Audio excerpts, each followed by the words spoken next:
T20 ప్రపంచ cup 2026 ఇవాళ తుది సమరం జరుగుతుంది.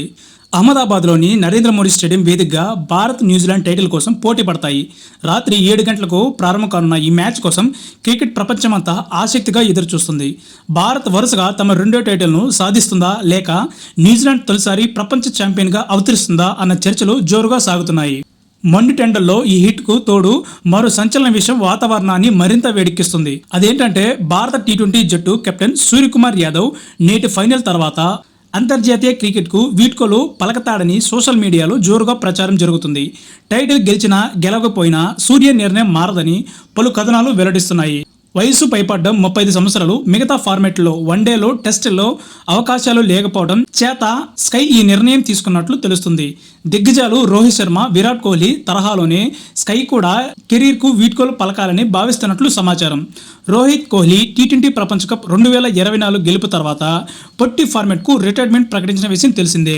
గత కొంతకాలంగా ఫామ్లేమతో ఇబ్బంది పడిన సూర్య ఈ ప్రపంచ కప్కు ముందే తిరిగి ఫామ్లోకి వచ్చాడు. ఫామ్లో ఉన్నప్పుడే కెరీర్కు ఫుల్ స్టాప్ పెడితే గౌరవంగా ఉంటుందని మరో భావన కూడా సూర్య రిటైర్మెంట్ నిర్ణయాన్ని ప్రభావితం చేసి ఉండవచ్చు. నేటి ఫైనల్లో ఓ మంచి ఇన్నింగ్స్ ఆడి జట్టు గెలుపునకు దోహదపడితే స్కై భారత కెప్టెన్గా తన కెరీర్కు న్యాయం చేసినట్లు అవుతుంది. రోహిత్ శర్మ తర్వాత భారత్ టీ20 జట్టు పగ్గాలను చేపట్టిన సూర్య కెప్టెన్గా అసమానమైన ట్రాక్ రికార్డ్ కలిగి ఉన్నాడు. అతని సారథ్యంలో భారత జట్టు ఒక్క సిరీస్ కూడా కోల్పోలేదు. పైగా ఆస్ట్రేలియా, సౌత్ ఆఫ్రికా, ఇంగ్లాండ్ లాంటి మేటి జట్టు భారీ సిరీస్ విజయాలను సాధించాడు. అతని కెప్టెన్సీ సక్సెస్ రేట్ 80% పైగా ఉందంటే అతను ఏ రేంజ్లో విజయాలు సాధించాడో అర్థమవుతుంది. వ్యక్తిగతంగా విఫలమైన స్కై కెప్టెన్గా జట్టును విజయవంతంగా ముందుండి నడిపించాడు. స్కై రిటైర్మెంట్పై ఊహాగానాలు తప్పిస్తే ఇప్పటి వరకు అతని నుంచి కానీ బీసీసీఐ నుంచి కానీ ఎలాంటి అధికారిక సమాచారం లేదు.